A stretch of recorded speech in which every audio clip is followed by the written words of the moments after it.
सुप्रभात प्यारे बच्चों। आज हम हिंदी में अध्याय 4 शब्द और वाक्य हम करेंगे। ओके बच्चों, इसको हमें बहुत ध्यान से करना है। सबसे पहले हम ये चित्र देखेंगे। चित्र देख लिए ना आप सबने, कौन कौन से चित्र हैं। अब ये देखेंगे कि जो नीचे लिखा हुआ है वो इस चित्र से मैच होता है क्या। शलक, बताकी, रिकअप, रना, ये हो रहा है क्या, इससे मैच होता है? नहीं होता। क्या इन शब्दों का कोई अर्थ है? बताइए जल्दी से। नहीं, इन शब्दों का कोई अर्थ नहीं है। अब इन शब्दों को फिर से पढ़ेंगे, देखेंगे। कलश, किताब, बकरी और अनार। ठीक है, ये सारे हमारे शब्द हो गए हैं।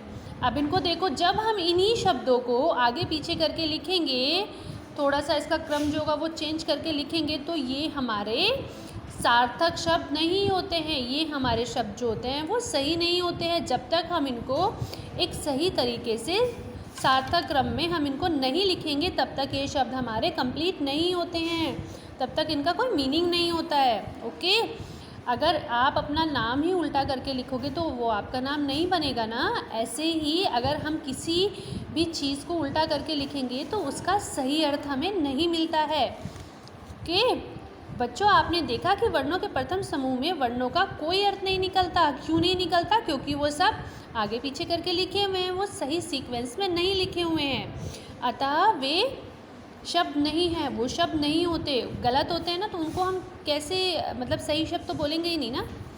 वर्णों के दूसरे समूह में अर्थ समझ में आ रहा है, लेकिन जैसे ही हमने उनको सही से अरेंज करके लिखा तो वो शब्द हमारे बिल्कुल सही हो गए और हमें समझ पे आ गए, है ना। और हमें अर्थ भी समझ में आ गया उनका। अतः ये शब्द होते हैं। वर्णों के सार्थक क्रम को ध्यान से देखेंगे। वर्णों के सार्थक क्रम से शब्द बनते हैं। क्या बनता है? शब्द बनता है। अब कुछ और एग्जाम्पल्स भी देखेंगे हम इसके लिए। कमल, कमल, गाजर, गाजर, संतरा, संतरा, उपवन, उपवन, लोमड़ी, लोमड़ी, तरबूज, तरबूज, शलजम, शलजम, गुलाब, गुलाब। जब हमने इनको सही से करके लिखा तो ये हमारे बिल्कुल सार्थक शब्द हो गए, यानी कि हमारे शब्द कंप्लीट हो गए। लेकिन अगर हम इनको आगे पीछे करके लिखेंगे तो ये हमारे शब्द गलत हो जाएंगे। जिस प्रकार वर्णों के सार्थक मेल से शब्द बनते हैं, उसी प्रकार शब्दों के सार्थक मेल से वाक्य बनते हैं। जैसे शब्दों को जब हम सही करके लिखेंगे तो हमारे सही शब्द बनेंगे, ऐसे ही पूरी जो सेंटेंस होता है, पूरी लाइन होती है, वो हमारा एक वाक्य बनाती है ना। बनते हैं ना वाक्य। जैसे अब ये देखिए, आप ये व्यू देखेंगे अच्छे से। ये बच्चे कहाँ खेल रहे हैं, सबको पता चल गया बच्चे कहाँ खेल रहे हैं, है ना। अब खेल में पार कर रहे बच्चे हैं, ये कोई वाक्य बना? नहीं, ये कोई वाक्य नहीं बना है। खेल में पार कर रहे बच्चे हैं, ये कोई वाक्य नहीं बनता है।